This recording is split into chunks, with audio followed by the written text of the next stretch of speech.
На ТНВ новости Татарстана, в студии Алексей Калиничев. Здравствуйте, и вот о чем пойдет речь в этом выпуске. Ключевые вопросы мирового спорта. Это договорные матчи, это влияние на результат, это борьба с допингом. Казань принимает конференцию министров спорта. Какие решения планируют выработать на казанской площадке, знает Лейсан Сабирова. Чем дальше путь, тем больше штрафов. Постоянно останавливают. На дню по 3-4 раза. Какие ошибки совершают водители междугородних рейсов и как они сами на это смотрят, выяснял Рамиль Шайдолин.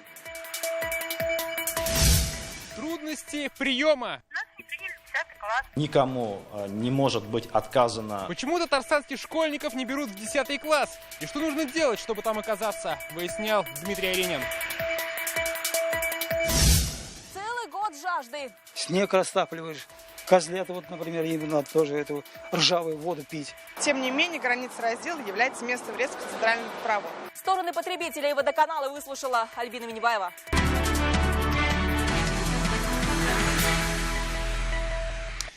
Демонстрация спортивных достижений и выработка единых решений за чистоту и доступность спорта. Министры 200 стран под эгидой ЮНЕСКО в эти дни в Казани обсуждают вектор развития мирового спорта. Сегодня состоялось официальное открытие 6-й конференции МИНЭПС. Почему в Казани и когда мы примем Олимпиаду, знает Лейсан Сабирова.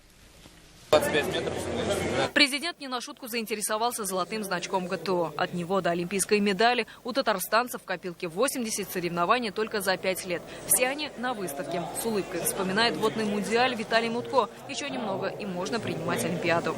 Здесь нужен еще стадион для легкой атлетики серьезный, может быть, реконструкция центрального и трек. И, в принципе, Казань обладает всеми возможностями для проведения любого комплексного спортивного события. Спортивный потенциал России и Татарстана сегодня в центре внимания. Министры спорта и должностные лица, курирующие этот вопрос, в одном месте. И в таком составе, когда сразу из 195 стран, все они члены ЮНЕСКО, собираются раз в 7-8 лет. Вместе они вырабатывают решения по самым актуальным вопросам спорта. Это прекрасная возможность для нашей страны, для нашей республики. Реально показать, какие процессы и как ведется работа. Сходили к стенду ГТО. Вы покажите, в какой стране есть такой опыт. Нету. Вы покажите, какие спортивные мероприятия наша страна провела. И отзывы. За чистоту спорта, за его доступность, за принципы честной игры, о которых подчеркнул Владимир Путин в своей телеграмме участникам, и против допинга и любой формы дискриминации в отношении стран или отдельных лиц. Повестка конференции полностью совпадает с позицией страны. Есть полнейшее взаимопонимание сегодня с международными организациями, с такими как ВАДА, заместитель генерального директора Совета Европы. Она очень четко сказала, что мы удовлетворены сотрудничеством с Россией. У нас есть абсолютное общее понимание, и ту дорогу, которую сейчас мы прошли по переаттестации всей антидопинговой системы России, на нее уже можно примерять весь мир. По итогам работы форума участники сформируют так называемый Казанский план действий. Его реализацией займется ЮНЕСКО. А пока о уже достигнутом. Пользуясь случаем, генеральный директор Ирина Бокова по видеосвязи поздравляет Татарстан с включением Успенского собора и монастыря Свияжска в список всемирного наследия. Лейсан Сабирова, Андерсон Тальцев, ТНВ Казань.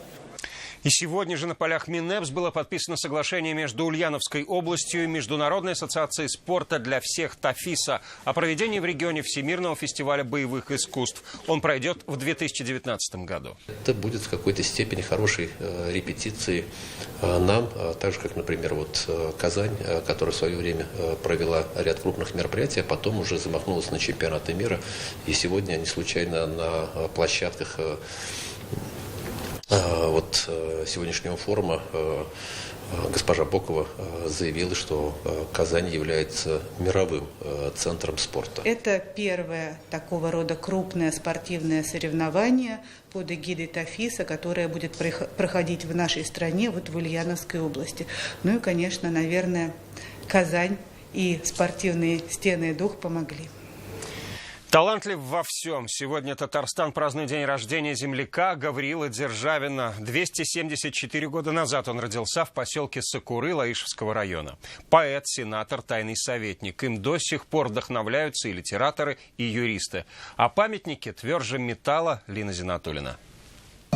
часто нежный, милый друг. Трогательные романсы, авторские переводы или первозданная классика. Стихи Державина сегодня звучат из уст десятков почитателей его творчества, и каждый вносит свое. Поэт Ринат Хари стал первым переводчиком державинского наследия на татарский язык. И русским, и татарам, и всем другим народам стоит интересоваться творчеством Державина, ибо это творчество – великое творчество, а каждое великое творчество – оно интернационально. Металлов тверже он и выше пирамид. Так писал Державин о поэтическом памятнике, который воздвиг себе еще при жизни. А у монумента в Людском саду сегодня горы цветов. Казанцы ласково зовут его бронзовым дедушкой и радуются, что один из отцов русской поэзии и первый министр юстиции страны восседает на должной высоте. Конечно, это абсолютно уникальная фигура в истории России, в истории Татарстана. И мы гордимся, что Гаврила Державин – это наш с вами земляк.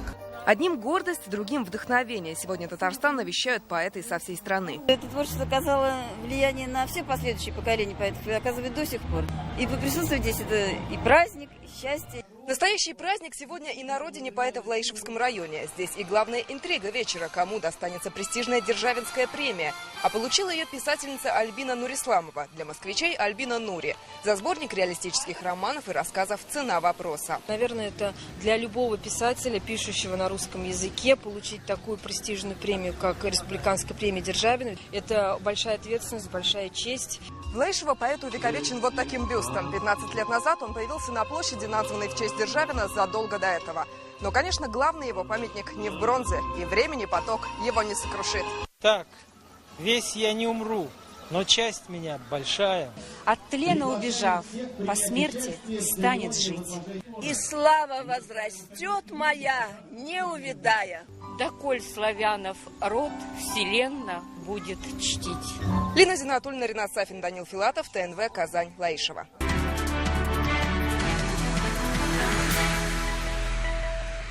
Чем дальше путь, тем больше требований. Водители междугородних рейсов сегодня не сразу отправились в дорогу в Казани. День проверок междугородних автобусов. Недавние события у Заинска вынуждают усилить контроль за безопасностью как пассажиров, так и водителей. Частая причина аварии – это переутомление. Как сотрудники ГИБДД узнают, выдержит ли водитель длинную дорогу и как на это в спешке смотрят водители, расскажет Рамиль Шайдуллин.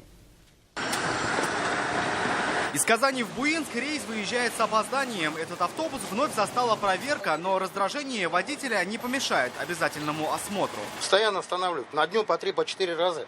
Пассажиры даже ругаются, жалуются. Что, часто проверяют, да? Да, потому что задержка маршрута идет. Правило есть правило. Автобусы должны быть исправны на все 100%. Ведь мельчайшая трещина на лобовом стекле сейчас – это возможный форс-мажор на дороге, когда блик света ослепит прямо у пешеходного перехода. Пешеход может просто-напросто выбежать на пешеходный переход. Водитель может не увидеть. Трещина лобового стекла, негорящие лампочки, тонировка на боковых стеклах автобусов. Все эти нарушения, они возникают из-за отсутствия должного контроля над нелегальными пассажирскими перевозками. Такие рейды ГИБДД будет проводить еще 1,5 недели. Проверяют каждый междугородний транспорт, наличие путевок, билетов, исправность техсредства. При остановке водитель междугороднего автобуса обязан доснять показания тахографа, устройства, считающего, сколько и как он ехал и отдыхал, что крайне важно на длинных дистанциях, но не всегда исправно, даже при выезде из автопарка. Тахограф, он некорректно работает. Он, опять то же самое. Он вот когда работал, вот эти чисто сохранил. Здесь у вас данных абсолютно отсутствует данных. Вот на автобусе до Буинска явные нарушения, но инспекторы считают, не по вине только водителя, за автобусы отвечают собственники. После составления протокола решается, отправится ли автобус дальше. Пассажирам остается ждать. Раньше водители их не подводили. Всегда аккуратно, всегда аккуратно. Потому что водители все стажем. Опытные водители в дороге проводят не более 5 часов в сутки. Эти меры оптимальные, чтобы избежать переутомления. Если приборы скрывают правду, ее не должна раскрывать дорога в ДТП из-за усталости шофера. Рамиль Шайдуллин, Марат Зайдуллин, ТНВ, Казань. Казанские водители хамоваты. Известный российский радиоведущий Александр Гусаров поделился впечатлениями от движения на дорогах столицы республики. Цитата. «Я давно заметил, что пользоваться поворотниками, соблюдать правила, несмотря на такое количество камер, не принято. Проезд на красный свет или перемещение из крайнего левого ряда вправо и поворот на перекрестке совершенно нормальная ситуация. Движение хаотичное и, честно говоря, хамоватое». Работа, которая едва не стоила жизни в Набережных Челнах. На строительстве жилого комплекса «Тюльпан» в поселке ГЭС произошел несчастный случай. 2 рабочих сорвались со 2-го этажа. Оба мужчины живы, но получили серьезные травмы. Следственный комитет республики начал проверку. 2 рабочих, одному из которых 21 год, другому 35 лет, демонтировали опалубки на 2-м этаже здания. По неизвестным причинам во время работы они сорвались вниз. В результате один из мужчин сломал позвоночник, второй получил черепно-мозговую травму. В тяжелом состоянии их доставили в Челнинскую БСМП. Один больной был отправлен в операционную, второй был госпитализирован в реанимацию в состоянии шока. Все проводимые лечебные мероприятия, в общем, достигли своего результата, скажем так. Один больной у нас на этаж переведен в стабильном состоянии, второй еще находится в реанимационном отделении, но из шока он выведен, и ему будет проводиться оперативное лечение нейрохирургами. ЧП произошло на территории застройщика Домкора. Однако, как выяснилось в ходе доследственной проверки, пострадавшие уроженцы Узбекистана не имеют отношения к этой организации. Официально числятся в другой строительной компании. На предприятии изъята необходимая документация, проводится мероприятие, направленное на установление всех обстоятельств произошедшего. В рамках доследственной проверки будет дана правовая оценка действий должностных лиц, ответственных за обеспечение безопасности при ведении строительных работ. По результатам начатой Следственным комитетом республики проверки будет принято процессуальное решение. Светлана Звонарева, Кристина Маматова, ТНВ, Набережные Челны. Республику захлестнула целая волна жалоб. Школьникам стали отказывать в приеме в 10 класс. Почему указывают на двери, что нужно делать, чтобы оказаться за школьной партой, выяснял Дмитрий Аринин. Нас не приняли в 10 класс, потому что было 25 мест. А до этого в 78-м Казанском лицее, как по телефону нам рассказала мама одного из школьников, было 4 9 класса. Но теперь сын Люции Гумеровой оказался лишним. Они отобрали лучших ребят, и остальных попросили просто. Почему так получилось, мы попытались узнать у руководства учреждения. Но здесь ушли в глухую оборону. Закрыли дверь и отказались общаться по телефону. Я сейчас ничего говорить не буду. Неделями ранее обивать пороги своей 27-й школы пришлось ученикам в Набережных Челнах. Их также отказались принимать в 10 класс. Я учусь здесь в этой школе с 1 класса. Директор категорически отказывается открывать 10 класс. За весь 9 класс не должно быть ни одной тройки за четверть, ни по одному предмету. В итоге под натиском родителей в школе заявление от учеников все же приняли. Сегодня за всех школьных руководителей ответ держали в Министерстве образования и науки. Никому не может быть отказано. Это конституционное право, и здесь необходимо учитывать, что отсутствие мест в школе или отсутствие соответствующих программ – это только недоработка на местном уровне. Ситуация, когда в 9 классе, в том же классе было достаточно мест для обучения этого ребенка, а в 10 классе вдруг не хватает. Я здесь как к коллегам обращаюсь, пожалуйста, за этим не прикрывайтесь, это уже недопустимо. Если все дети желают получать образование в средней ветке школы, такое образование им должно быть предоставлено. Также школьным руководителям напомнили, что незаконный отказ в приеме в 10 класс грозят крупные штрафы. Пожаловаться на подобные притеснения можно также в Министерство образования или прокуратуру. Дмитрий Аринин, Рамзиль Гарипов, ТНВ, Казань. Рособорнадзор разрешает филиалам КФУ принимать абитуриентов. Накануне мы рассказывали, как контрольный орган нашел нарушения в организации образовательной деятельности Набережно-Челнинского и Елабужского филиалов КФУ.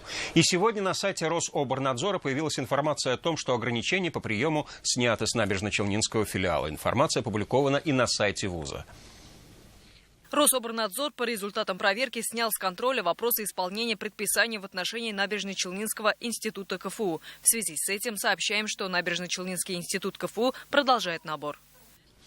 Такую же информацию Рособорнадзор опубликовал и по Елабужскому филиалу. Устранение нарушений сняты с контроля. Пока мы обрабатывали эту новость, пресс-служба органа подтвердила информацию: нарушения устранены. Оба филиала могут принимать абитуриентов. Раз в пятилетку более... Об этом далее. Сейчас вы смотрите новости Татарстана. Целый год жажды. Снег растапливаешь. Козлята, вот, например, им надо тоже эту ржавую воду пить. Тем не менее, граница раздела является местом резких центральных правов. Стороны потребителей водоканала выслушала Альбина Минибаева. Веслом по мусору. Было очень много пластиковых бутылок. К экологическому сплаву присоединилась и Александра Севастьянова.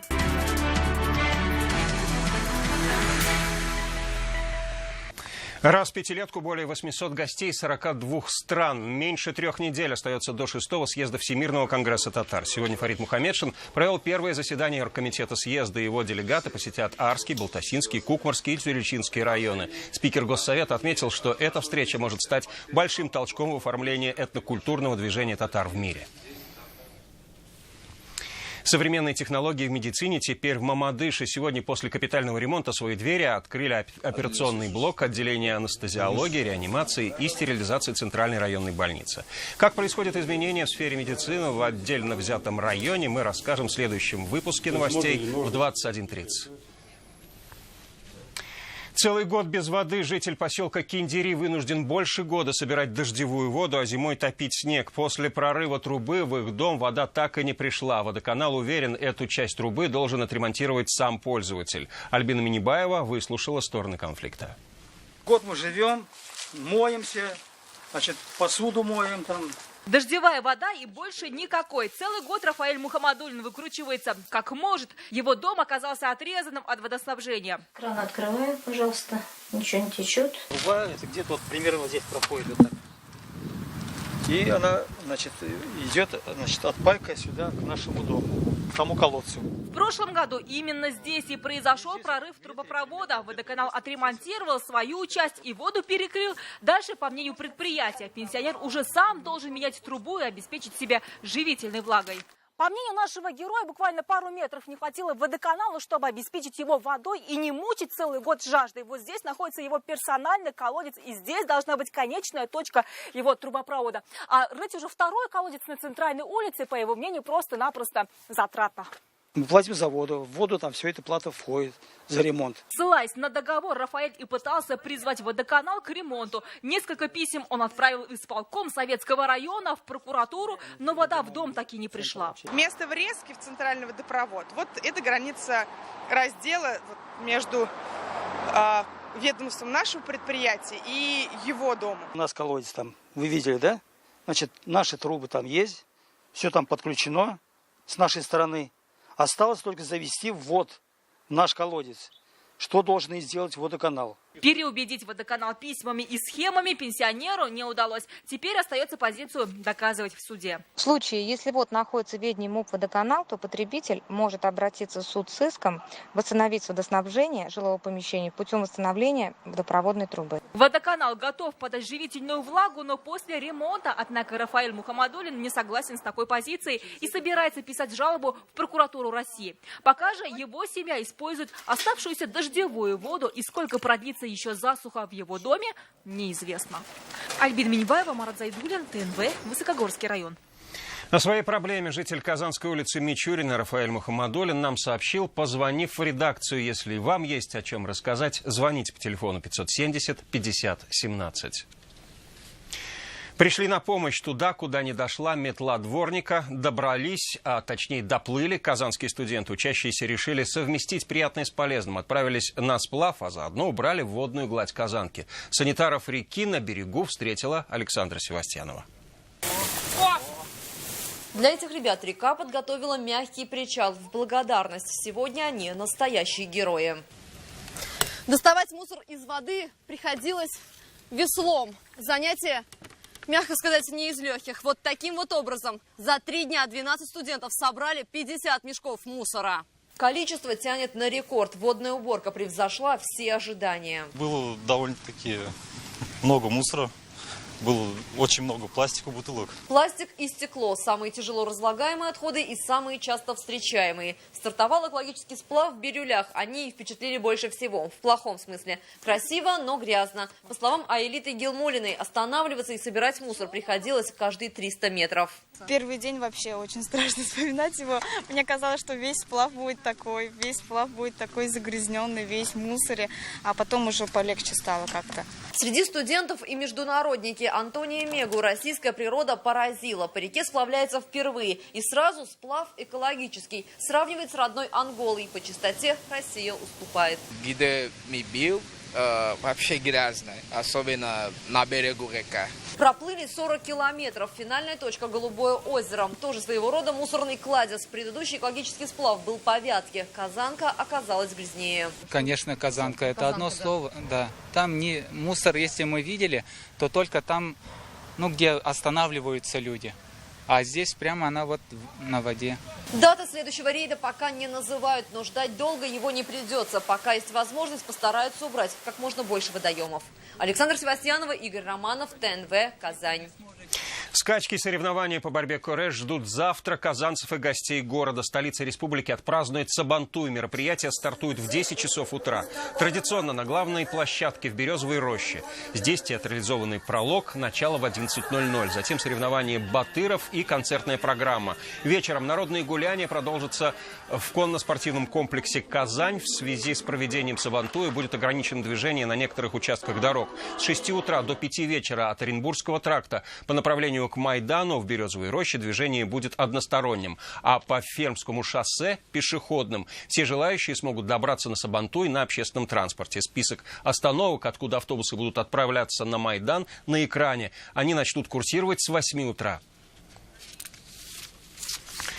Внимание казанцам и гостям столицы. В Казани на 3 дня для пешеходов закроют Миллениум и Ленинскую дамбу. В дни проведения Red Bull Air Race с 21 по 23 июля в столице республики ограничения ждут и водителей. Движение по улице Сибгата Хакима от Декабристов и до Бичурина будет закрыто. Для зрителей Казанского исполком советуют выбрать Кремлевскую набережную, где откроется лучший вид на воздушные гонки. Мы бы хотели в первую очередь пригласить наших жителей на эту территорию, на Кремлевскую набережную, и сразу же предупредить, чтобы люди не толпились и не ограничивали, не создавали сложности на Ленинской дамбе и на Миллениуме, не останавливались, не оставляли свои автомобили.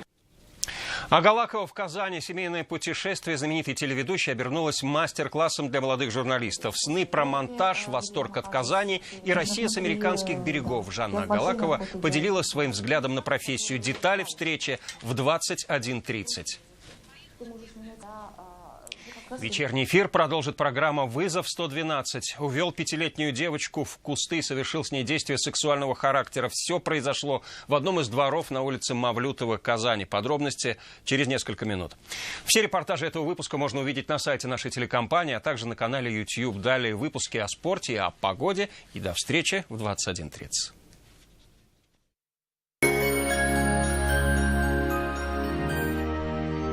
В поисках выгодного предложения ипотеки вы обходите много адресов. Заоблачное, высокое, среднее, рыночное. Но если вы ищете низкую ставку, запишите. Выгодная. Банк Аверс. Доступная ипотека здесь.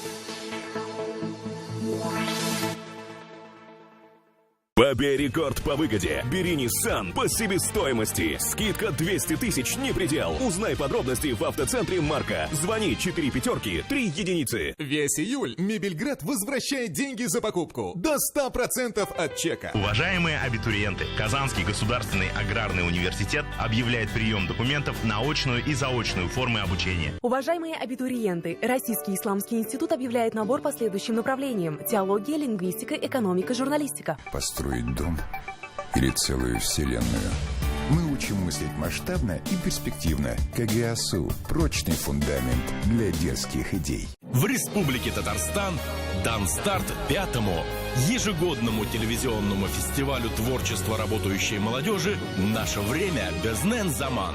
Условия участия на сайте bzzm.ru.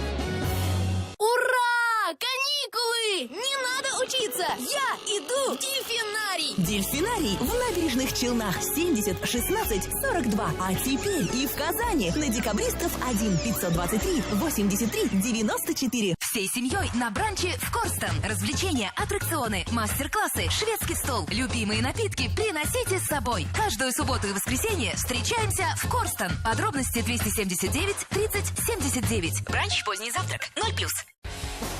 Только до конца июля. Лада Гранта с выгодой до 60 тысяч рублей. Автомобили в наличии. Успей купить выгодно. Автоцентр «Парус». Сегодня мы с вами будем чертить треугольник. Ребята, сколько должно быть углов у треугольника? Анна Петровна, я починю. А где ты этому научился? Папа научил. Ой. Я починю. А кто тебя этому научил? Папа научил. Я провожу. Этому тоже папа научил. Воспитайте у ребенка любовь к труду. Министерство труда Республики Татарстан. Болгар радиосы концертлар сезонын ача. 30 август. Пирамидада Зур бәйрәм концерты. Эстрадабызның якты йолдызлары, махсус кунаклар, уен көлке. Бәйрәм кичен якыннарыгыз белән күңелле үткәргә теләсәгез, Болгар радиосы концертына рәхим итегез. Баштана 18 сәгатьтә.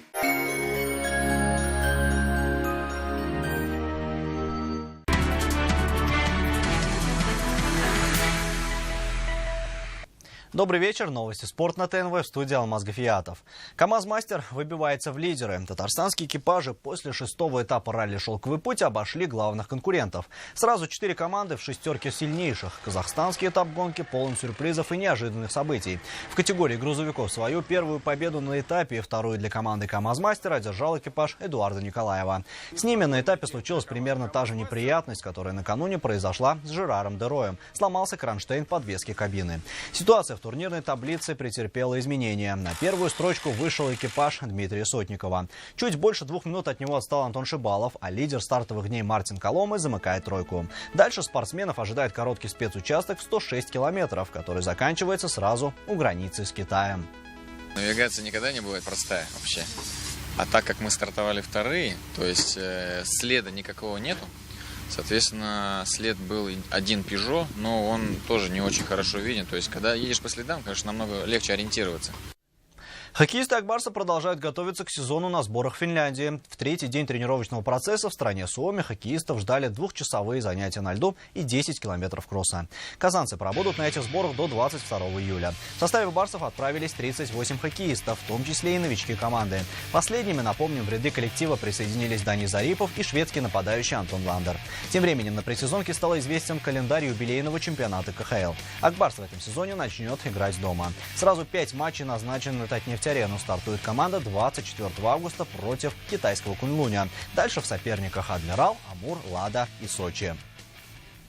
Уже на следующей неделе любителей спорта ждут сразу несколько событий мирового уровня. На базе спортивного центра «Динамо» стартует чемпионат Европы по пулевой стрельбе среди полицейских. А фанатов скоростей приглашают на Red Bull Air Race. 21 июля в Казани стартует этап чемпионата мира по авиагонкам. Впервые в Россию слетятся 14 лучших пилотов чемпионата. Спортсмены состязаются на маневренных самолетах, достигая 360 км в час. Увидеть гонку можно будет над акваторией Казанки у моста «Миллениум», улицы Сибгата Хакима и Кремлевской набережной. В эти же дни на территории Дворца земледельцев появится парк Red Bull Air Race. И это все новости спорта к данной минуте. Будьте здоровы и занимайтесь спортом. До свидания.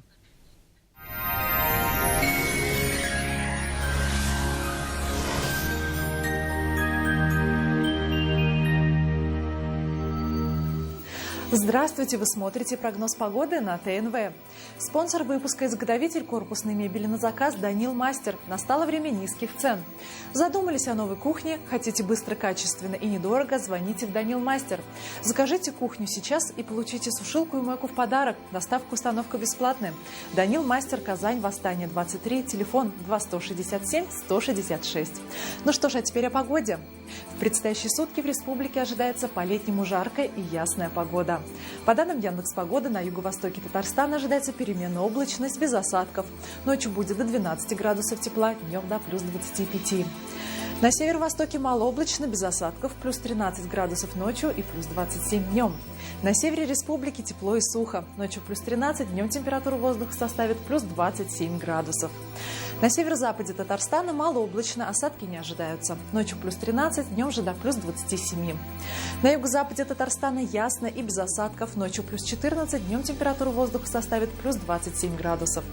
В центральном районе республики ясно, осадки не ожидаются. Ночью плюс 13, днем температура воздуха составит плюс 27 градусов. В последующие сутки температура еще повысится, но местами будут возможны и осадки. Кукмарский завод металлопосуды – один из ведущих российских производителей литой толстостенной алюминиевой посуды под торговой маркой «Кукмара». В ассортименте более 400 наименований товаров. Посуда с антипригарным и декоративным покрытием, товары для туризма и отдыха, формы для хлеба. Какая бы погода ни была за окном, посуда торговой марки «Кукмара» создаст уют в вашем доме и хорошее настроение вашим домочадцам. Готовьте с удовольствием, радуйте родных и близких. «Кукмара» – удобная посуда, вкусная еда. Предстоящей ночью в Казани будет ясно и до 15 градусов тепла. Днем ожидается переменная облачность плюс 28. Ветер южный слабый. Атмосферное давление составит 757 миллиметров ртутного столба. Влажность воздуха 77%. Магнитное поле Земли спокойное. Это были все новости о погоде. В студии была Маргарита Павлушина. До свидания.